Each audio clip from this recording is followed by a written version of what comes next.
Bienvenido, buenas noches a este espacio del Instituto Eleusis. Como todas las semanas, vamos en la 9ª semana de revisión del texto de Jung sobre Introducción a la Psicología Analítica. Buenas noches, John, ¿cómo vas? ¿Cómo estás?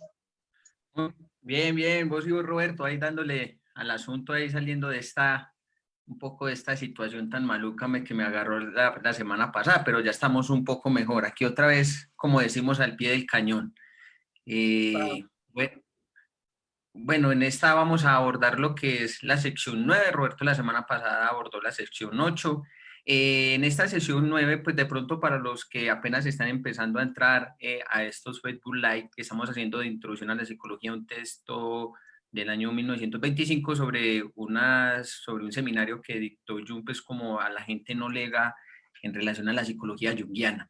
Entonces, ya vamos en la sección 9. Oiga, ¿cómo pasa el tiempo, hermano? Ya 2 meses y piola. Entonces, en este texto, Jung también lo que establece son preguntas y discusiones con la gente, pues con el público, pero también toma una parte muy importante que de pronto ha sido de interés para mucha gente, como es el caso del arte, el arte pues como manifestación de estos contenidos inconscientes, el arte como esta forma en la cual la psique también se expresa, también se muestra, el arte también como esa posibilidad también donde se pueden dar en cuenta de los elementos y los progresos que tiene la psique en sí misma, la psique en su proceso, la psique en su desarrollo, la psique en esas manifestaciones de esos estados de ánimo que muchas veces son bastante avasallantes también, que muchas veces son estados de ánimos que en algún momento si un artista no sabe canalizar eso también lo puede destruir y puede entrar en una psicosis. Entonces el arte también es como ese trabajo, estímulo no solamente estéticamente, sino la capacidad que, como dice Jung, los artistas tienen esa capacidad o esa receptividad para captar esos contenidos del inconsciente colectivo y plasmarlos en el papel, en el lienzo, etcétera, etcétera, etcétera, en la música también, que es muy importante. Roberto también ha estado avanzando en lo que es con un grupo de gente que también es muy experta en lo que es psicoanálisis y rock. Entonces también esas son formas también de hacer arte también en lo que, donde la música también es una manifestación brutal de arte, de todo aquello que ocurre también en la psique inconsciente, tanto personal como colectiva, porque como mencioné hace poquitico, los artistas tienen también esa capacidad, ellos son muy sensibles a eso, pero como también decía Jung, el problema de pronto que pasa con los artistas y que había mencionado en el primer texto era que ellos son muy reacios también al análisis o que de pronto entrar en proceso de análisis también los puede de pronto como desestructurar o de pronto quitarles ese talento creativo que tienen, pero también lo decía Jung en el texto sobre el fenómeno del espíritu, del arte y de la ciencia, que los artistas ante ese don que se les dio, ante esa capacidad que se les dio, también tenían que pagar un precio muy alto y ese precio muy alto puede ser la misma locura, y eso le ha pasado a grandes artistas, como lo fue Vincent Van Gogh, también Gerard de Nerval. Digamos, la conexión la conexión del artista, ¿no? Cuando veíamos también en los seminarios de Tavistock, ¿no? La semana pasada, el sábado, digamos, hace 2 días con Gabriela, este tema de la segunda sesión, cuando Jung habla un poco del esquema de la psique y lo inconsciente, y él habla de la ectopsique y la endopsique, ¿no? Y entonces la parte más externa de la psique estructura de alguna manera Jung las funciones psicológicas, ¿no? Dice que, por ejemplo, la función más externa es la sensación, de ahí le viene el pensamiento, y la más profunda es la intuición, la más cercana al inconsciente, y la que le sigue en profundidad es el sentimiento. Es el Entonces sentimiento. tendríamos como que las personas que son intuitivas son mucho más cercanas y conectadas al contenido inconsciente, las que son emocionales en segundo lugar, después vienen los tipos pensamiento y después los tipos sensación, que son más pragmáticos, prácticos, ¿no? Corporales. Y entonces es como que de alguna manera el acceso al inconsciente es mucho más directo en la gente más creativa, ¿no? En la gente más intuitiva. Y entonces eso también veíamos muchas veces los artistas que están como conectados con este tema del ánima, ¿no? Cuando decían tenían su ánima, ¿no? Tenían su musa inspiradora, ¿no?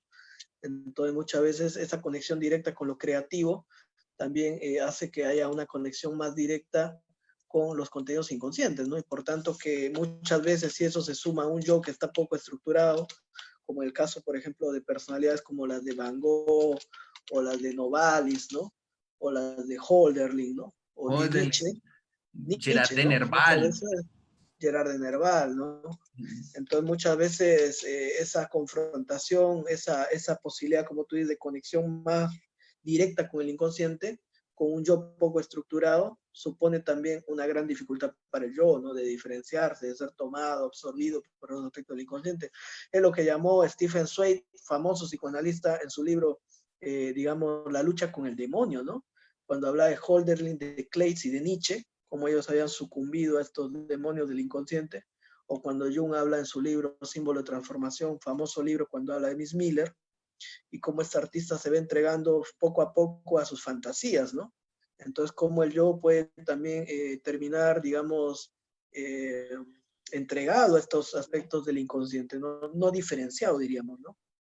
Tomado. Y Sí, entonces, y Stephen Zweig hace una diferencia ahí entre, digamos, importante, ¿no? Como Goethe, por ejemplo, pudo controlar al demonio, dijo, ¿no? O sea, a través de la creación del Fausto, bueno, del Goethe era un Fausto. hombre mucho, y Goethe era un hombre mucho más racional también, ¿no? Conectado, digamos, con su aspecto emotivo, pero mucho más estructurado, ¿no? Digamos, que lo que podría haber sido Nietzsche, digamos, en ese aspecto, ¿no? Pero él dice de todas maneras que hay gente que logra esta conexión creativa con lo inconsciente sin perder la conexión con el mundo externo, ¿no? Y hay gente que se desconecta de la realidad.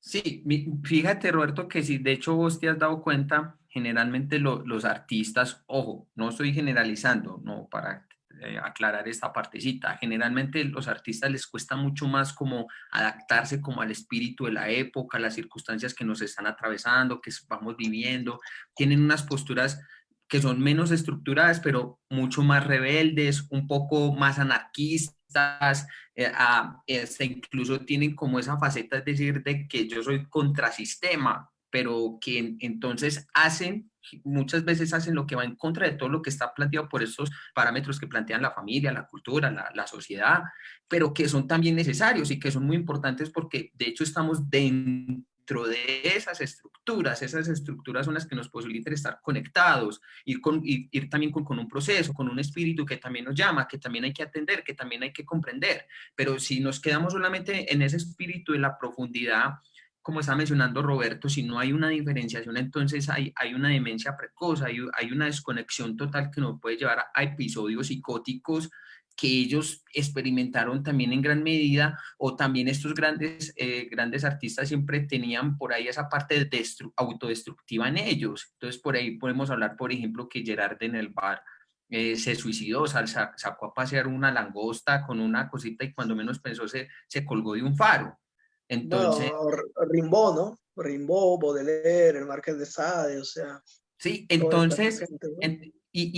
por ejemplo, en los artistas también, cuando hay un consumo también de sustancias psicoactivas, por ejemplo, como lo fue Gustavo Cerati era un grande, pero le gustaba mucho bastante la cocaína también, Kurt Cobain también le gustaba mucho la cocaína también, entonces hay que mirar que esas tendencias autodestructivas también hay, simbólicamente también habría que mirar que hay que estaría pasando, pero que estos artistas siempre tienen como una tendencia un poco autodestructiva, es decir, por lo que está diciendo es que están Tú pagando, dirías como este trato con el diablo, ¿no? Como el trato de eh, Paganini, ¿no? O sea, el talento tiene un precio, ¿no? Que un es la precio muy posibilidad de alto. perder el alma, ¿no? Como perder el yo, disociarse, caer en la locura, ¿no?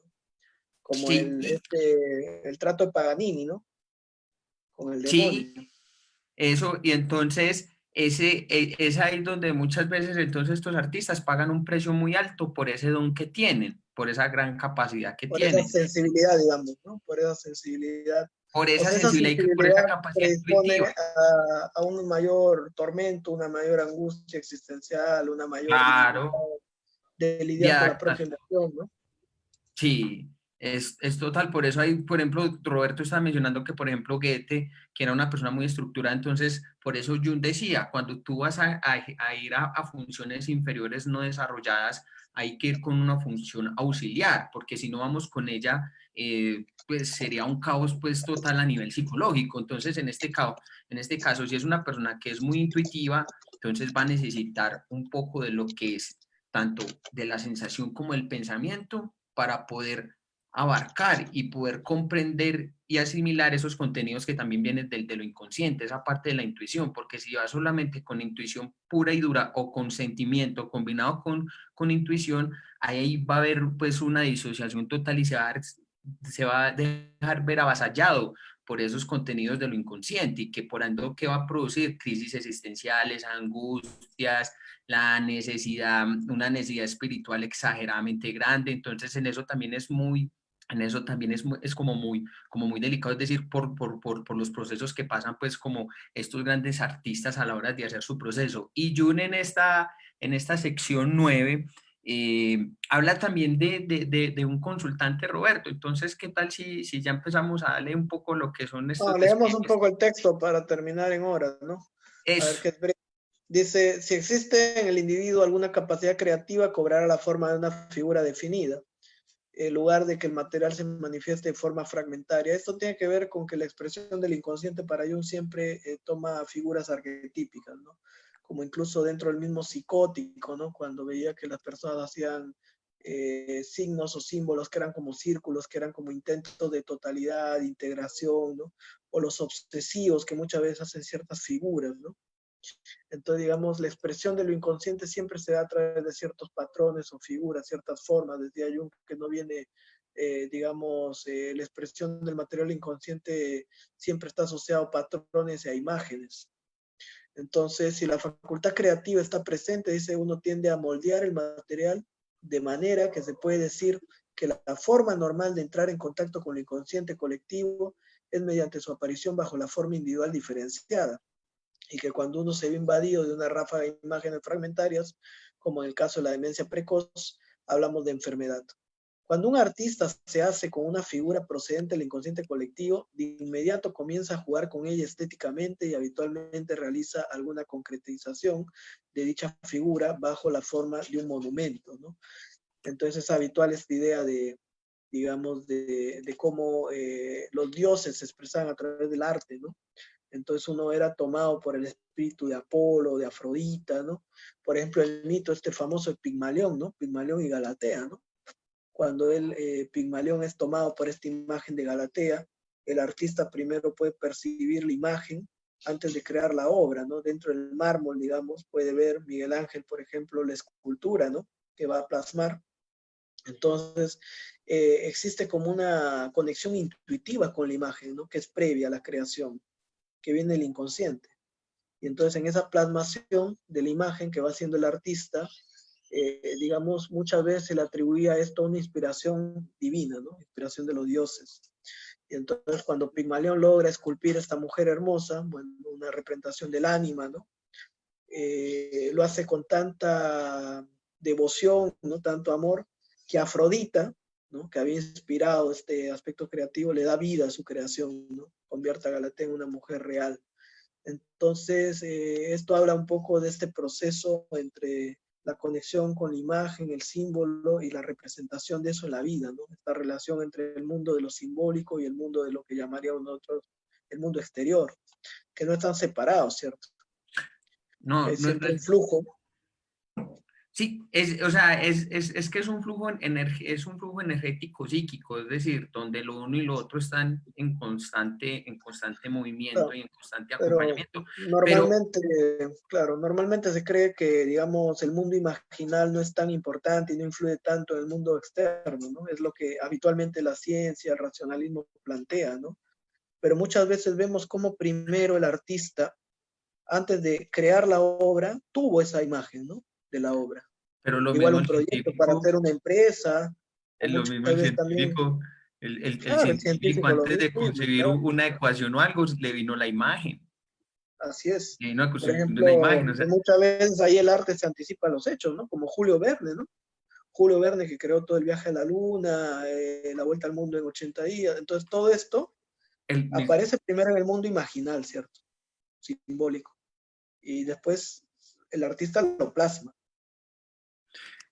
Cierto, pero ahí es donde, por ejemplo, cuando se plasma también que, por ejemplo, estamos ahí hablando de esa parte fragmentaria, es decir, si no se concretiza, si el artista en ese momento que lo plasma se queda absorto en la obra y no se diferencia de ella y no le da un lugar, una concretización desde lo exterior, desde el pensamiento también o desde la sensación, se pierde, se fragmenta, se deja llevar por todo, por toda esta intuición y por toda la imagen sin diferenciarse de la imagen, sin poder concretizar la imagen también, bajarla también a la realidad. Entonces eso también lleva pues como a estos procesos que son psicóticos o procesos pues que se dan que se encadenan en crisis muy fuertes. Entonces, por ejemplo, los artistas o eso, eso, o al menos lo creo pues yo, o eso lo conversaba con otro amigo, que generalmente las obras más hermosas y lo más bello que se escribe, siempre se escribe es como en un estado de angustia, de desesperación, de depresión, en algo ahí, porque Gilman decía que el alma siempre aparece en la aflicción, porque en la aflicción el artista también crea, también imagina, también ahí es donde le llegan también las imágenes también. Entonces eso es algo que también es como muy bonito por esa misma apertura intuitiva a estos contenidos, por ese mismo sentir que también, por ese sentimiento que también los mueven a ellos, entonces son muy propensos a que cuando les venga la imagen, es decir, cuando ya les viene siempre como de un dolor, de algo que está ahí, que necesita emerger, entonces sale la imagen y después de la imagen ya lo concretiza, que eso es algo pues que Y Jung muchas plantea, veces Jung plantea un estos caso, son ¿no? procesos. Acá de un paciente, ¿no? Que tenía como mucha angustia en relación a figuras demoníacas, ¿no? Entonces, y dice, mientras estaba escarbando en su mente buscando el espíritu, activó el inconsciente colectivo, ¿no? Ser un hombre religioso que empezó a tener como estas imágenes de demonios, ¿no? Empezó a tener pesadillas salvajes, otras diferentes de formas de experiencias terroríficas, de modo que cuando vino a verme para entrar en tratamiento lo había olvidado todo de su búsqueda original del espíritu. Mientras estuvo conmigo, su labor consistió en dotar de forma plástica la figura del inconsciente. Acá es como Jung descubre la importancia del arte, ¿no? Dentro del análisis. Recordemos que en ese momento no había muchas exploraciones técnicas, ¿no? Entonces Jung plantea básicamente con los tres métodos más importantes del análisis junguiano, la asociación, el análisis de sueños y la imaginación activa, ¿no? Acá está introduciendo los recursos expresivos, plásticos, ¿no? Entonces este paciente solamente se podía calmar de alguna manera cuando él, en tus términos, ¿no? Personificaba, en lo que tú dices, le daba una personificación, una representación a esas angustias en forma de demonios. Empezaba este paciente a dibujar demonios, ¿no? Sus demonios interiores, y eso le permitía diferenciar ese contenido inconsciente que lo estaba tomando. Entonces dice Jung que cuando uno logra dotar de forma plástica las figuras de su inconsciente colectivo, lograba aliviar este paciente esta angustia. La libido está siendo reabsorbida, dice, en dirección al inconsciente. Entonces pensó que estas cosas relativamente simples no eran adecuadas y por ello comenzó la serie de figuras que ponen de manifiesto las terribles complicaciones. Redujo estas imágenes a una figura extraordinaria y demoníaca que se correspondía muy estrechamente con una imagen de los dioses demonios de Java. En relación con esto, es interesante, dice, recordar que Lutero arribó a la concepción del aspecto dual de Dios, concibió al Dios manifiesto y al Dios velado, siendo este último símbolo de las fuerzas malignas de la vida. Vemos este doble aspecto, ¿no? Lo luminoso siempre, ¿no?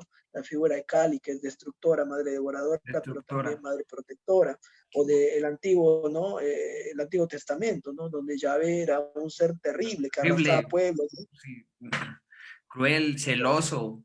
Entonces, Digamos, ese doble aspecto del inconsciente, ¿no? Que por un lado es creativo, pero que por el otro lado puede ser destructivo, ¿no? Como bien decías tú en el artista, muy presente esta energía, ¿no? Dicho en otras palabras, dice, Lutero se quedó tan impresionado por el poder de las fuerzas negativas que sintió la necesidad de preservarlos para la deidad. En este caso, el demonio desempeñaría únicamente un papel secundario, ¿no? Entre las dos fuerzas divinas. Entonces, digamos que, claro, en Yahvé eso está integrado, ¿no? O en los dioses griegos también hay dioses que pueden ser muy destructivos, ¿no? En los dioses también, digamos, en los dioses hindús, ¿no? Entonces sí, vemos ese carácter doble del inconsciente o de lo luminoso, ¿no?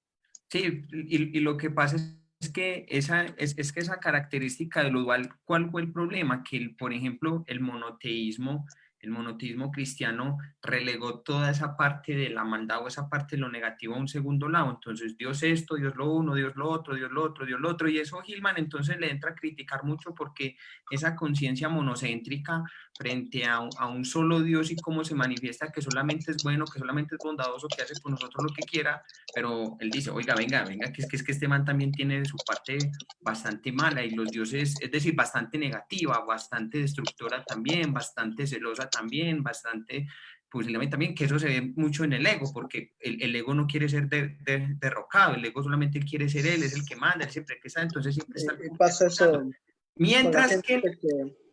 por eso, mientras que en el politeísmo, en estos dioses, por ejemplo, está el panteón de los, está el Olimpo, entonces el Olimpo están todos los dioses. Entonces, psíquicamente, todos los dioses, por ejemplo, para Hillman, tienen en ese politeísmo la posibilidad de manifestarse en su lugar, darle lugar a Dios, vivir y darle personificar con lo que venga, positivo, negativo, tal y como se viene. Entonces, en esas personificaciones, es donde se le da lugar también, donde el alma se expresa y se muestra, y como estaba mencionando Roberto ahorita, es donde en esas personificaciones, que un caso de esto podríamos hablar de Fernando Pessoa, que tenía varias personificaciones, pero le daba lugar a que ellas vivieran y se manifestaran, era ahí donde estaba el daimon. Entonces, pero tanto con luces y sombras, no es solamente uno el otro, pero ¿qué está pasando en el caso de Lutero? Que yo lo estaba analizando ahorita, que entonces frente a la expulsión de dejar a este Dios velado, es decir, como a un segundo lugar, entonces está negando también esa naturaleza que también es parte de los dioses y que también está en Pero, nosotros. Y ahí es donde, perdona Roberto que te interrumpa, y ahí es donde viene entonces el problema con la psicopatología, porque es que el Dios está también en la psicopatología, es decir, entonces rechazamos, no quiero sentir la patología, no quiero sentir la depresión, no quiero sentir la ansiedad, no quiero sentir la crisis existencial. digamos, el Dios, cuando tú dices el Dios, digamos, un sentido positivo en la patología, no solo está el diablo, digamos, sino Sí, también no, hay algo positivo en la patología y también en esa patología se expresa la vida simbólica, claro, inconsciente. lo que pasa es que en la patología, como dice Gilman, es el lugar porque el alma también está en la enfermedad, el alma también está en la patología, pero es decir, es algo que debe de ser vivido, es decir, acompañar a la patología hasta que ella misma se individua, hasta que cumpla la función que tiene que cumplir en Exacto. nosotros. Es Bueno, decir, en realidad entonces, el alma está en todo, ¿cierto? no, claro, politeístimamente, claro, está en todo, pero entonces cuando Hillman retoma entonces esta parte, para él es supremamente fundamental. Y en este caso era lo que pasaba con los artistas que estamos mencionando. Ellos se dejaban poseer por eso, viniera lo que viniera. Solo que era tal, como yo no estaban estructurados en esto, por lo que estaba mencionando Roberto, en tanto en la intuición o sentimientos, la sensación y el pensamiento estaban estaban muy en la función inferior. Entonces, ¿qué pasa? Esto había pues como una desestructuración total que los podía llevar a la locura. Entonces, Jung decía también, es mejor estar al servicio de un Dios que de una manía. Ujú. Claro, y entonces, digamos, esta conexión con este doble aspecto del inconsciente, ¿no? Creativo y destructivo, introduce también el problema de la sombra, ¿no? Cuando Jung hace la pregunta, entonces, si el bien y el mal son ambos necesarios para el desarrollo de la personalidad, ¿no? Entonces hace esa pregunta a alguien, ¿no? Entonces dice, en este punto intermedio entre los opuestos, ¿no existe acaso una inacción, una condición estacionaria sin crecimiento? ¿Sería esto el nirvana tan anhelado y ansiado por el místico oriental en su experiencia de contemplación? Entonces, en una exposición anterior, usted habló de invertir la maquinaria mental para ser un espectador pasivo de los sueños. Es una exposición posterior, dice usted, que observar lo inconsciente implica únicamente una relación perceptiva, lo que supondría la peor actitud posible. No acabo de entender esta distinción, dice. ¿Significa esto que habría un estado, eh, o sea, habría estado usted adoptando durante el día una actitud propia de la noche? O sea, mejor dicho, esta posibilidad de entrar en un contacto con lo que llamó Jung el pensamiento pasivo, ¿no? O sea, ese pensamiento dirigido, que es el pensamiento más del día, la razón, y el pensamiento pasivo, que es el contenido inconsciente que fluye De en la la noche noche. durante el sueño, ¿no? Entonces, esta idea de Pierre Janet, de que de alguna manera hay un nivel de conciencia que está por encima de los contenidos inconscientes, ¿no? Que cuando disminuye el nivel de conciencia afloran los contenidos inconscientes, ¿no? Como puede ocurrir en un estado de intoxicación alcohólica o modificado de conciencia o en un trastorno mental, ¿no? Entonces todo el tiempo está fluyendo, digamos, por debajo de la conciencia el material inconsciente, solo que el yo de alguna manera no lo percibe.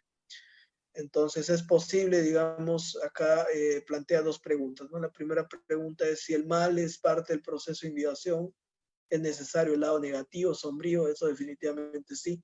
O sea, no puede haber un proceso de desarrollo personal sin integrar la sombra, ¿no? Y en ese proceso de integración, digamos, si es posible también revertir este flujo, ¿no?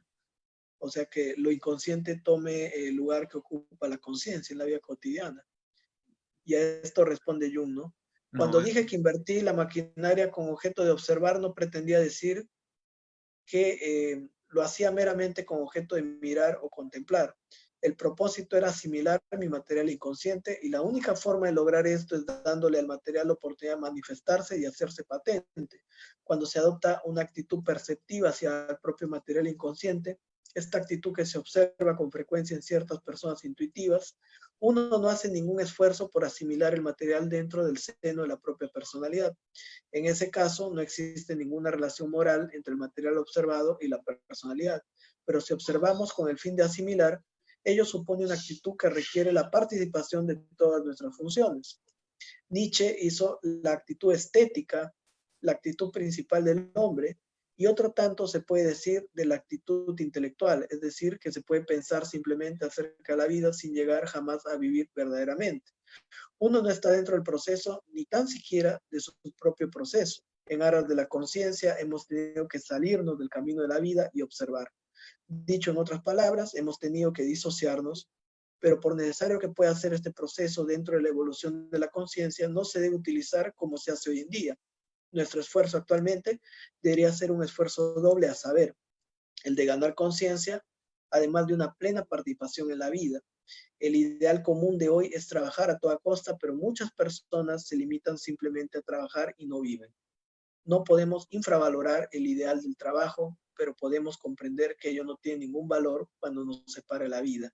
Con esto quiere decir Jung de alguna manera que el artista, ¿no? Algo que hemos dicho también Jung, tiende como a quedarse en este aspecto estético, ¿no? De la imagen, del símbolo, pero no a integrar ese contenido como parte de un proceso psicológico, ¿no?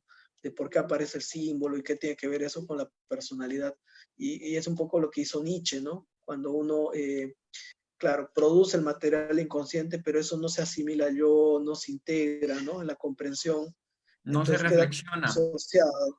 Claro, entonces lo que dice Jung acá es que uno hace ese acercamiento al contenido inconsciente con el fin de integrar ese contenido en la conciencia. Sí, lo que es que eso es tan fundamental que era como estamos, como te estaba mencionando ahorita, o sea, que tanto los artistas en este aspecto entonces se quedan, como vos estás mencionando, entonces, ¿dónde está también entonces ese vivir de la realidad, como está diciendo yo? También el trabajo es importante, también cómo se va desarrollando esa misma cotidianeidad, como diría Heidegger, es parte también del mismo proceso del ser, de estar adaptado a la existencia y a todo ese devenir constante que se viene. Pero entonces, ¿qué pasa? Que el artista también al verse avasallado, digamos, por ese devenir constante del espíritu de la época, del espíritu actual, entonces se desbordan, no son capaces de continuar, entonces terminan pues como en unas situaciones bastante precarias pues a nivel psicológico y existencial. Ahora Un bien, poco el también... caso de Miss Miller, ¿no? Cuando se pierde en la fantasía, ¿no? O sea, el arte y la imagen puede ser también una forma de evasión de la vida, ¿no? De la vida Sí, concreta.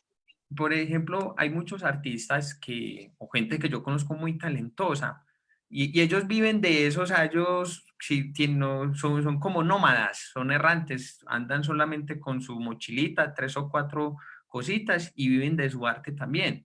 Pero también cuando uno lo ve como en ciertos, y son personas muy inteligentes también, pero cuando uno los ve como en ese proceso también de adaptación a ese mismo espíritu de la época a lo cual también toca responder, uno ve que tampoco hay, digamos, una estructuración frente al mismo y no hay tampoco pues como un devenir a ese que se va presentando constantemente. Entonces, y también aquí Jung también en este texto también creo que está dando también a entender un poco también es como la importancia, hey, venga, es que trabajar es muy importante, claro, sí, pero entonces ¿dónde está también el vivir de la vida? Es decir, en ese trabajo también del espíritu, de la interioridad, aquello que soy, aquello que me constituye como persona, aquel potencial que también está ahí emergiendo, que también necesita ser vivido. Eso lo decía Germán Hesse muy bonito en el libro Demian cuando decía que quería vivir lo que espontáneamente salía de mí, porque ha de ser tan difícil. Entonces, es ahí también donde el vivir también sea entonces en darle vida a esos contenidos inconscientes, en el trabajo de esas funciones inferiores que también nos posibilita como integrar o aceitar mucho más esta maquinaria psíquica en las cuatro funciones, como una posibilidad también de ir respondiendo al devenir constante del espíritu de la época, pero también respondiendo también al espíritu de la profundidad, aquello que también invita y que reclama su espacio y que necesita ser atendido y vivido también. Entonces, si también en ese texto hay algo muy importante, no sé si me voy a adelantar, cuando Jung menciona algo que a mí me llama mucho la atención, que, por ejemplo, se me fue la olla, se me fue la idea. Cuando habla de la libido, habla de la función inferior después, ¿no? Sí, eso, espera y verás. Dale vos mientras me voy Bueno, refrescando. acá después hacen unas preguntas, ¿no? Que dice que no es posible desarrollar las funciones inferiores sin derrocar en este punto las superiores, ¿no? Entonces el enfoque junguiano es un enfoque energético, ¿no? En esta mirada de que uno desarrolla una función principal que puede ser el pensamiento de repente, obviamente el desarrollo únicamente de esa función pensamiento va a llevar a la sombra la función inferior, que sería el sentimiento. Y en algún momento cuando yo empiezo a hacer este giro, ¿no? Este punto de inflexión, y empiezo a desarrollar aquello que antes no había desarrollado, o sea, porque los complejos me llevan a conectar con la emoción o porque yo conscientemente me doy cuenta que necesito desarrollar aquello que me falta. Entonces eso también va a generar algún tipo de reajuste, ¿no? Porque mi vida que antes giraba en torno solo al pensamiento va a tener que destinar parte de energía a la emoción. Y entonces ahí dice Jung que si uno deja toda su energía y toda su voluntad en manos de la función inferior, lentamente se irá usted al diablo, ¿no? Dejará seca la vida, estará exprimiendo hasta la última gota. Las personas normales son aquellas personas que pueden vivir bajo cualquier circunstancia sin necesidad de protestar, pero existen ciertas personas en quienes diversas condiciones de la vida generan una protesta. Tomemos, por ejemplo, el esfuerzo de vivir una vida redonda. Nos sale extraordinariamente caro. Hoy en día, cultivar la función inferior es vivir, pero pagado muchísimo por ello, tanto en términos de errores como de energía. Además, no es una elección nuestra, la función inferior nos sorprende de improviso. La función inferior es esta parte de la personalidad menos desarrollada, ¿no? Entonces va a ser habitual que en un momento de la vida empecemos a tener problemas, errores provocados por este aspecto no atendido, ¿no? La persona que ha sido muy racional va a ser asaltado por las emociones, la persona que es muy emocional va a ser asaltado por ideas, por pensamientos, y la persona que es muy, digamos, intuitiva va a ser asaltada por sensaciones corporales o situaciones del mundo exterior. La persona que es muy del mundo exterior, del cuerpo, va a ser asaltado por imágenes, sueños, contenidos intuitivos, ¿no? Entonces, esto es parte de lo que se tiene que dar, dice Jung, en ese proceso de irse completando, ¿no? Dice, por ejemplo, algo aquí interesante, ¿no? Si antes tenía una persona, dice, un rechazo a los valores materiales, ¿no? El oro, las mujeres, el arte, todo ello tenía que ser dejado de lado, ¿no? Entonces, la persona que está muy apegada a esto tendría que dejar todo esto de lado para poder entrar a este otro mundo, ¿no? El mundo de lo espiritual, de lo simbólico. Muchos incluso tenían que retirarse al desierto, dice, para liberarse del mundo. Finalmente llegaron al punto de tener que renunciar a la vida misma y se vieron enfrentados a la arena del circo y a la experiencia de ser quemados vivos. Entonces, hablando de estos valores espirituales que se fueron desarrollando, ¿no? Entonces, todo ello les vino como resultado del desarrollo de la actitud psicológica. Las personas eran sacrificadas porque socavaban ideales más sagrados de su tiempo. amenazaban con trastornar la unidad de la familia romana con sus disputas teológicas. Se negaban a considerar al emperador como un ser divino. Está hablando los cristianos, ¿no? Los primeros cristianos.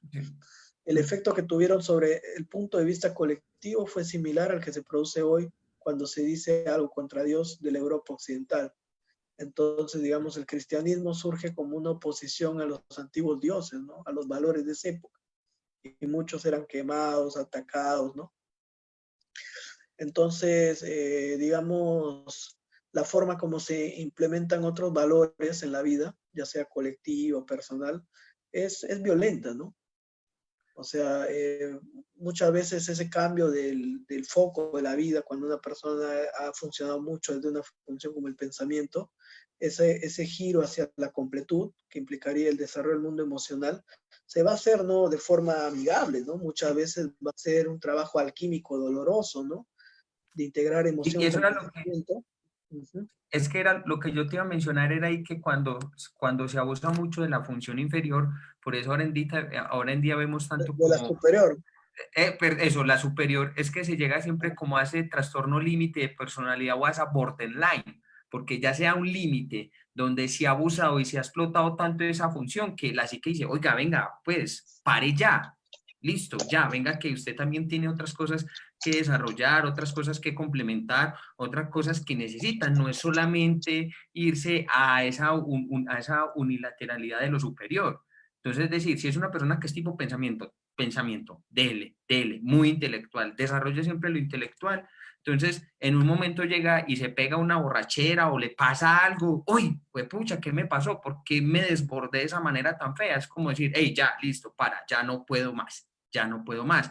Entonces, es ahí donde, entonces la psique nos dice, venga, que es que usted también hay otras posibilidades de explorar el pensamiento. Entonces, está entonces también el sentimiento, esta parte muy de lo emocional, del sentir, el amor, lo intuitivo de captar estos contenidos inconscientes, lo intuitivo de como esa posibilidad también de captar algo que jamás había dado la posibilidad que estaban emergiendo en mí, pero que nunca lo había visto. Entonces lleva como a esa unilateralidad, entonces otra vez vuelve y aterriza y otra vez vuelve y compensa otra vez y trata de crear como ese punto virtual psíquico donde la persona puede otra vez volver a funcionar y a engranar otra vez, pero que si se Y lleva tiene que solamente ver con la enantiodromía también, ¿no? Como el muchas efecto de la veces, antiodromía, que claro, tanto cuando que estás tanto se menciona. focalizado en una sola área de la vida, o sea, tarde o temprano ese abuso que tú dices de la función superior va a llevar a esta confrontación aparentemente violenta, ¿no? Con los Sí, contenidos es que es muy subconscientes, duro. ¿no? Es que eso no va a ser, es que eso no va a ser amigable, porque eso cuando lo lleva usted, eso lo coge así, como decimos aquí en Colombia, le pega un cimbronazo que usted queda como, ¿qué pasó aquí? Entonces ahí es donde terminan 10, 15 días internados en el psiquiátrico, necesitan la Claro. medicación, o necesitan En esto. un libro muy pequeño, no sé si lo has leído tú, de Robert Johnson, que se llama Aceptar la sombra del inconsciente. Entonces Johnson dice, por ejemplo, que uno puede ir pataleando, ¿no? Digamos, arrastrado por la vida, o uno puede ir conscientemente y entregarse a la sombra, ¿no? Pero es inevitable confrontarse con aquello que uno ha evitado toda la vida, con aquello que uno ha estado reprimiendo, ¿no? Entonces, obviamente, la instauración de ciertos valores se da a través de procesos violentos, como lo que describe Jung, ¿no? Del cristianismo supuso un cuestionamiento a los dioses romanos, ¿no? Que Sí. expuso a esas personas a ser violentos, a estar dispuestos a morir por sus valores espirituales, ¿no? Claro, y eso Entonces, pasó más o menos también en el imperio bizantino, en la guerra de las cruzadas, donde se les impuso la voluntad de Dios y eso acababan con lo que resultara contar de defender pues como estas posturas monoteístas de conciencia monocéntrica. Entonces ahí era donde empezaban a perseguir a los cátaros, a estos gnósticos que iban en contra de la iglesia, a estos pero paganos, porque había el mismo proceso colectivo se da a nivel individual, ¿no? Cuando el antiguo yo, que estaba muy identificado con la función superior, muere, ¿no? La muerte del héroe, ¿no? Que describe Jung en el libro rojo, ¿no? Ese egocidio, ¿no? Entonces muchas veces ese Judas, ¿no? Que traiciona a Jesús, ¿no? Es un propio aspecto del yo, ¿no? Una parte mía que me traiciona a mí mismo, ¿no? Entonces, como por ejemplo ese yo racional, ¿no? O sea, que es traicionado por un aspecto mío y que permite esa integración de la emoción que da origen a algo nuevo, ¿no? al nuevo ser dentro de uno. Entonces nosotros necesitamos traicionarnos a nosotros mismos, traicionar al ego, para poder llevar a cabo esa integración, ¿no? Y entonces, claro, este proceso de completud viene ligado a la función inferior y a la sombra, ¿no?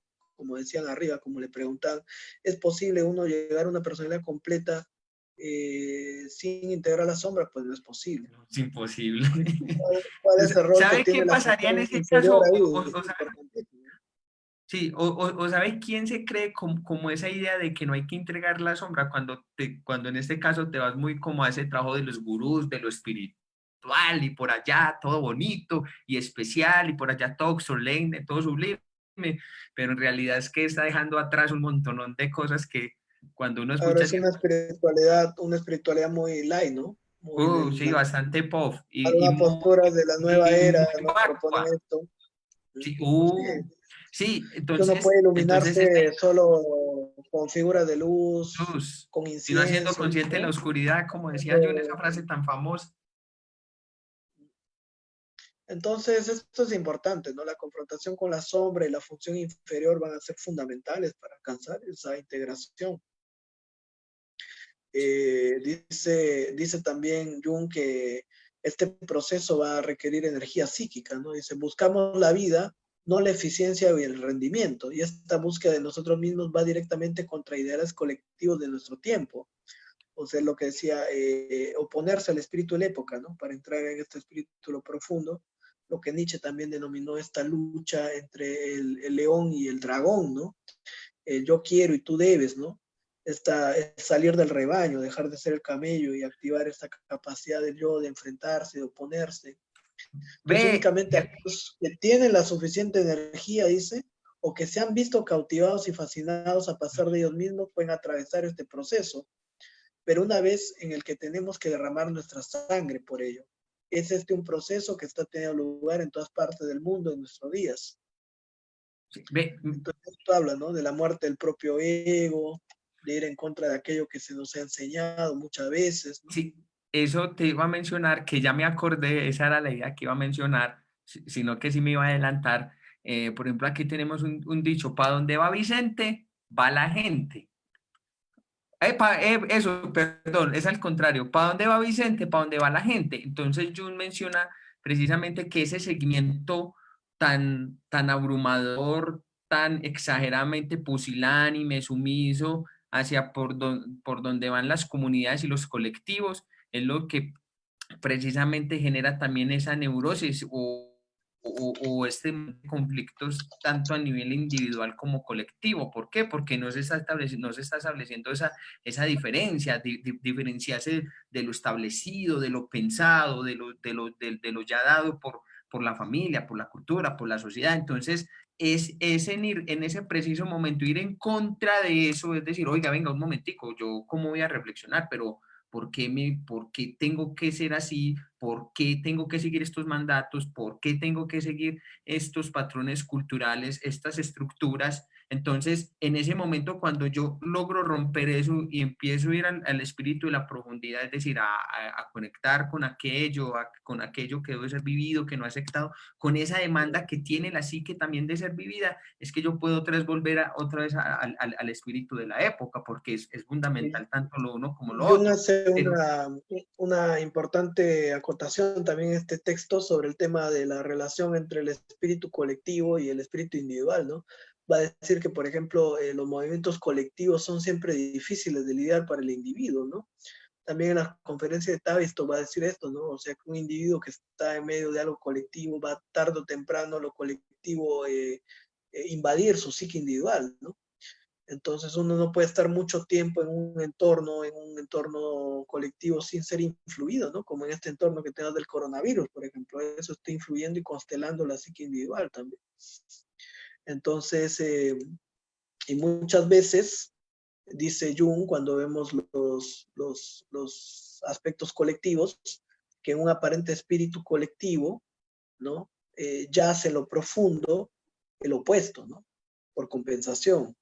Por ejemplo, en este pueblo alemán que era muy racional, no muy científico, había todo un romanticismo, ¿no? Un sentimentalismo enfermizo, dice, ¿no? que estaba ahí dentro del inconsciente, enterrado en el inconsciente, ¿no? Cuando él habla del espíritu de Odín, de Wotan, ¿no? En este pueblo alemán civilizado, tan educado, estaba debajo del inconsciente este espíritu de la guerra, ¿no? De Odín, de Sigfrido, Brunhilda, ¿no? Los vikingos, todo esto, ¿no? La mitología nórdica. O, por ejemplo, toda la poesía de Novalis, de Hölderlin, de Goethe, ¿no? Toda esta búsqueda del misticismo de Goethe con el Fausto, ¿no? Entonces, ¿cómo Es que explicas que este también, pueblo tan racional y científico tenga esta producción artística tan conectada con estos por contenidos? eso, porque imagínense que Cordero decía, el hombre es un dios cuando sueña y un mendigo cuando reflexiona. Y Jordolin también decía algo muy bonito en el Imperión, que los dioses aún estaban vivos, que los dioses aún tenían esa posibilidad de estar dentro de nosotros.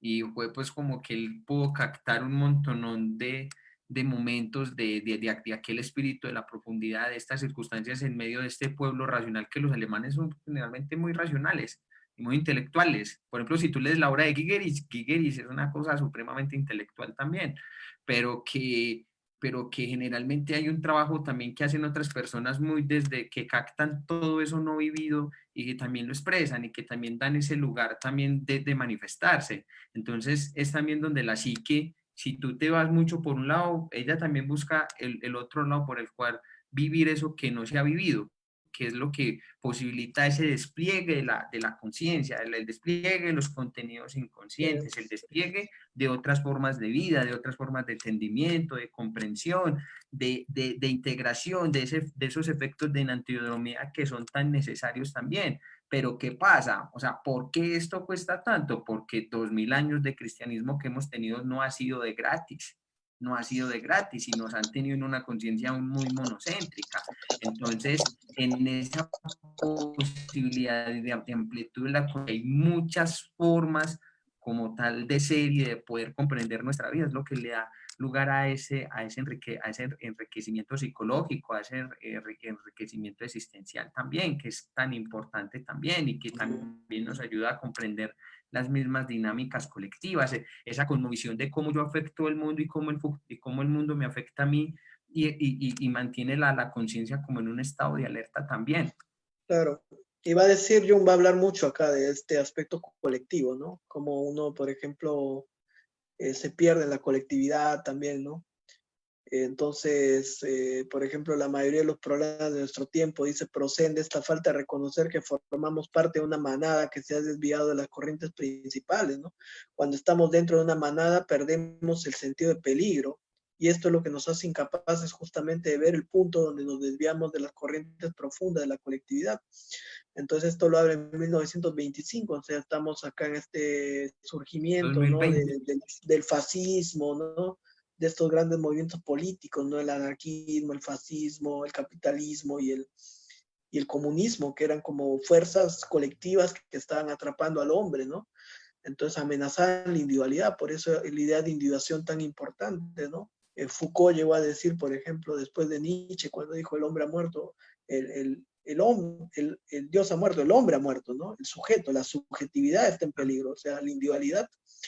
Entonces, con todos esos pensamientos colectivistas, reduccionistas, Claro, que y ese, anulan la conciencia individual, ¿no? y es ahí donde Foucault rescata este concepto de subjetivación. O sea, la subjetivación, la capacidad de poder crear mis recursos, mi capacidad de conciencia, entendimiento, de diferenciación, de poder respetar y valorar mi subjetividad como sujeto político que soy, como sujeto del cual hago parte, pero que mi subjetividad no se está viendo muerta, avasallada o relegada a un segundo lugar, sino que esa subjetivación y mi subjetividad aún sigue viva, de la cual aún la tomo para hacerme responsable de mí mismo y de los compromisos que voy asumiendo con ese devenir constante de la vida. Entonces, es ahí donde, por ejemplo, Foucault rescata también este concepto del cuidado de sí mismo también, porque en sí es ese cuidado también Pero es interesante esta de idea, ¿no? De cómo cuando el individuo está más masificado en medio de la manada y no percibe el peligro, ¿no? Y entonces eso lo dijo Jung en 1925, o sea, está advirtiendo Jung, o sea, todo este peligro del movimiento de, del fascismo que estaba emergiendo, este fanatismo no exacerbado, la masa, ¿no? claro, ahí podemos ver, por ejemplo, también es que hay muchos colectivos. Ojo que con esto que voy a decir no estoy faltándole al respeto a nadie, solo es una postura. Entonces, por ejemplo, cuando surgen entonces estos grupos de feministas, que son cuestiones muy ideológicas, pero Gilman lo decía, es generalmente los colectivos también se dan porque hay una falta de ideas para el alma, y cuando el alma no tiene ideas, las busca en ideologías, en sectas, en grupos religiosos, Claro, que etcétera, etcétera, etcétera. el colectivismo puede ser una forma también, digamos, de desconexión de la propia conciencia individual, ¿no? Entonces uno cae en esos conformismos, totalitarismos, pensamientos colectivos y uno puede creer que está pensando, teniendo ideas propias, pero está adoctrinado, está enceguecido, está tomado por un pensamiento cultural, ¿no? Entonces la capacidad de cuestionar es anulada. Entonces cualquier persona que cuestione algo es vista como un antagonista que hay que destruir, un enemigo, ¿no? Entonces, digamos, este pensamiento colectivista es muy, muy peligroso y acá lo señala Jung también en esta discusión 9, ¿no? Entonces, también en las conferencias de Tavistock que encontramos esto en la segunda y también lo vamos a encontrar, digamos, en Civilización en Transición, en el tomo 10 también vamos a encontrar muchas referencias a este aspecto colectivo, ¿no? Al riesgo del colectivismo, de la psique colectiva, de la sombra colectiva, ¿no? Porque esto era lo que estaba muy vigente en esa época, ¿no? Ahora, después Jung va a hablar también de esta relación entre función principal, funciones auxiliares y función inferior, ¿no? Algo que hay que rescatar acá, que Jung va a decir que el cambio de la función principal hacia las funciones auxiliares se va a dar de todas maneras, porque el individuo va a necesitar apoyarse en sus funciones auxiliares. Si uno tiene la función, por ejemplo, auxiliar, la función principal de pensamiento, puede apoyarse en la intuición o en la sensación. Si uno tiene la función auxiliar del sentimiento, igual puede apoyarse en estas dos. Si uno tiene la función principal de la intuición, podrá apoyarse en el pensamiento o en la emoción. Y entonces así van configurando diversos tipos, ¿no? Y lo que decía Roberto, Jung va a ser, ajá, ahí podemos hacer un par.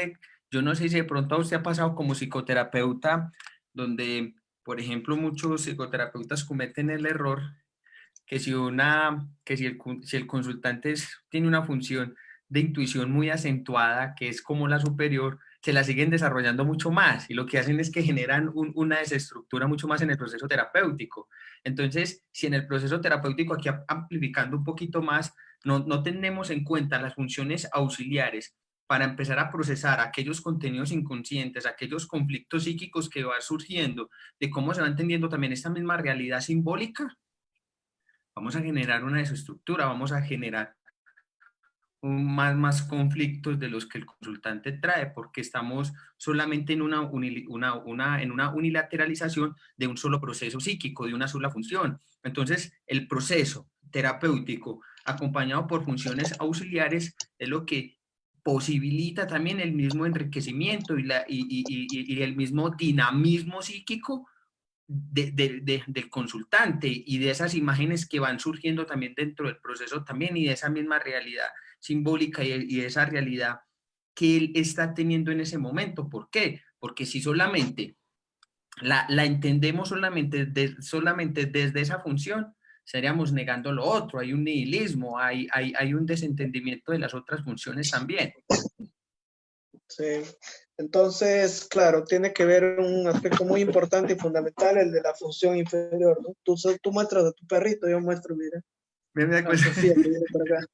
Entonces, bueno, va a hablar de esto, ¿no? La función inferior, la función principal. Al inicio hay que desarrollar las auxiliares, pero el aspecto más difícil va a ser siempre desarrollar esa función inferior, ¿no?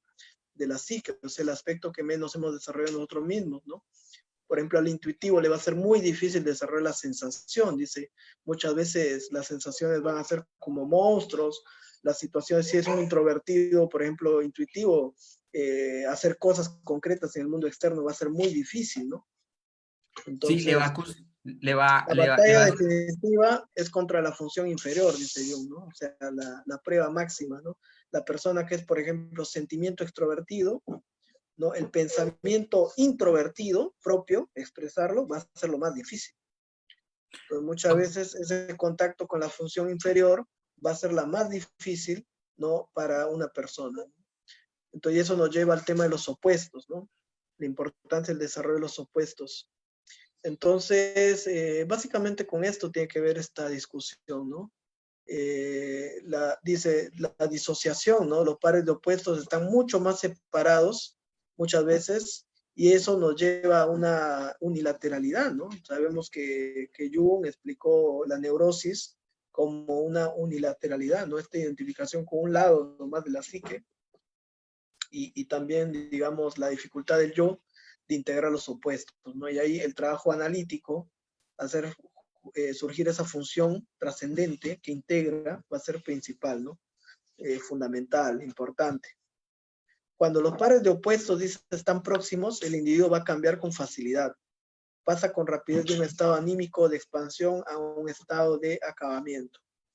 Entonces, bueno, este capítulo gira en torno a esto, ¿no? A la capacidad creativa del inconsciente, a este aspecto creativo y destructivo de lo inconsciente, a la función principal inferior, la importancia de renunciar a ciertos aspectos del yo.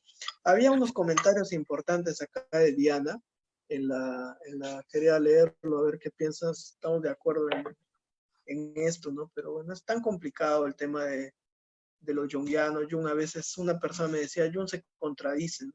Entonces le decía, Sí, bueno, has entendido bien, no es que se contradiga, sino que es capaz de sostener dos puntos opuestos, ¿no? Casi siempre, ¿no? Jung puede decir dos cosas opuestas porque justamente está hablando de esa postura tercera que integra los opuestos, ¿no? Los aparentemente opuestos. Digamos, dice, ¿no? El alma necesita ideas, me gustó eso, dice Jorgelina Costa, la sombra es la invitación a nosotros mismos totalmente. Diana Arias dice, aunque el inconsciente no es destructivo per se, no es malo porque es amoral. Claro, lo moral es un juicio que hace el yo, ¿no? Sobre los contenidos. Y que algo sí, sea malo o bueno, en realidad es el yo el que hace ese juicio, porque es amenazante sobre todo para el ego, ¿no? Jung claro. planteó que el inconsciente es destructivo, es la forma como el ego interpreta. Claro, pero ahí estaría hablando, Diana, del inconsciente personal, ¿cierto? Porque el inconsciente colectivo sí puede ser destructivo. Sí, de hecho, si la persona no tiene estructura, cuando se deja avasallar por esos contenidos del inconsciente colectivo y se deja apoderar de él, de hecho, Claro, tiende a generar porque tendencias hay numen, psicóticas y ¿no? O sea, psicóticas mucho más es fuertes. como esta idea de Semele, ¿no? La mujer de la madre de Dionisio, que quería ver a Zeus, ¿no? En su aspecto, le engaña era, ¿no? Que se muestra Sí, en su aspecto real y cuando lo ve queda fulminada. Entonces, sí, digamos, la energía psíquica, el aspecto luminoso que puede tener un símbolo, puede ser perturbador para el yo, como tú dices, si ese yo no está sí, preparado. Es como la experiencia es lo, adictiva, ¿no? Que uno queda pegado a la droga, sí, ¿no? Porque, digamos, no puede elaborar o en el trauma, que uno se confronta a cierto contenido arquetípico que después el yo no sabe cómo digerir, ¿no? Pero yo sí o creo que el inconsciente tiene un aspecto destructivo, no sé tú, John. sí, claro, no, el inconsciente, y es más, eso era lo que te iba a El mencionar. De hecho, colectivo, el claro. colectivo, de hecho, si tú tienes un contacto directo con el arquetipo te quema, te nubla, te psicotiza, por eso siempre se media es por imágenes. O sea, Y la por imagen rituales, es ¿no? El eso, y ritual, el por rol del rituales, chamán, el porque la mediador. imagen, porque la imagen es la que media entre lo psicológico, entre nosotros y entre el inconsciente colectivo, en este caso Hay el mucha gente arquetipo. que se ha metido a experiencia luminosa con ayahuasca, con LSD, y ha quedado pues fulminada, ¿no? Queda O con así, espiritismo, ¿no? que- Empieza a jugar con el espiritismo y queda después como, no sabe cómo elaborar psicológicamente esa vivencia, ese contenido, ¿no? sí, Pero yo creo que el entonces, inconsciente por sí no es destructivo. O sea, yo sí le daría la razón a Diana, ni siquiera el colectivo. El problema es la actitud con la que el yo se aproxima a ese inconsciente, ¿no?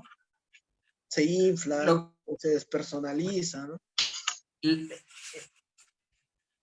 sí, el asunto ahí es decir, yo pienso que es que no se puede tener como en esa parte tampoco pues como moral, o decir que no, es que tiene todo, tiene tanto lo uno, lo otro, tiene elementos de todo tipo, es decir, pero vos estás diciendo, entonces, es decir, ¿cómo el yo puede procesar eso? Es decir, en este caso, la conciencia, es la conciencia, ¿cómo puede procesar eso?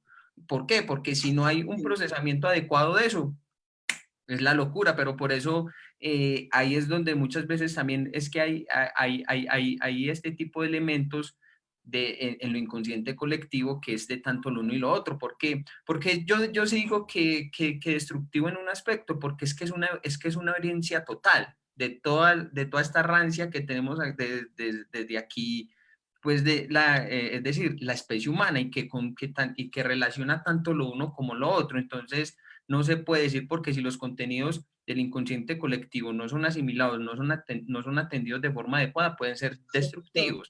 Y ahí Entonces, fíjate, por eso la importancia del símbolo, ¿no? Del símbolo. A veces en los mitos para entrar a un lugar oculto había que escribir un signo, ¿no? En la entrada, ¿no?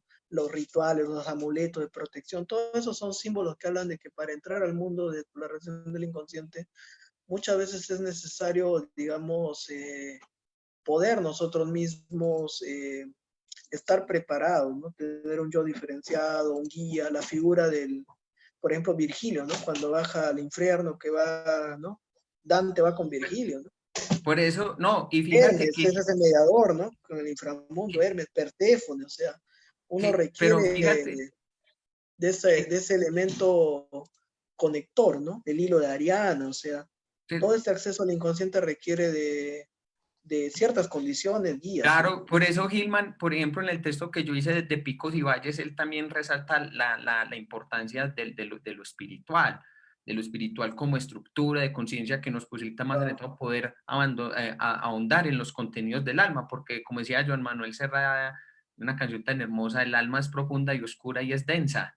Entonces, no es que usted va a decir así de una manera tan bonita, ay, no, yo me voy a aproximar esto hacia estos contenidos y me va a aumentar lo que vos decís, me voy a aventar el viaje de ayahuasca o de viaje si no hay estructura, puede ser destructivo. Esta, Que converge aspecto, todo. o este aspecto importante también de Jung cuando habla en símbolo de transformación del caballo, ¿no? Que muchas veces el caballo Mira, conoce el camino, cuando el héroe se ha perdido, el caballo es el que encuentra el sendero, ¿no? Cuando el sí, jinete se ha perdido. Entonces, fíjate este que, aspecto del inconsciente como psicopompo, ¿no? Pero que tiene que claro, ser guiado. Hay muchas veces el castigo del yo cuando el yo quiere esos talleres, ¿no? Conéctate con tu arquetipo, aprende a, ¿no? Aprende a manejar tu inconsciente. O sea, no es el yo el que va a no, es dirigir. que tú no manejas el inconsciente, pues ¿cómo se te ocurre?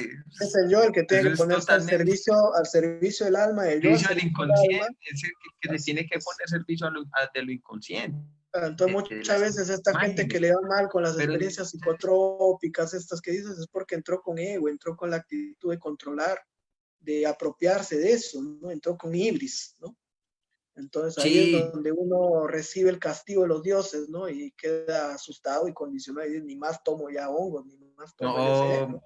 muy animado. Yo he conocido Entonces, mucha gente que pensó que meterse LSD, hongos, ayahuasca era como meterse un porro de marihuana y salió condicionadísima de esa experiencia.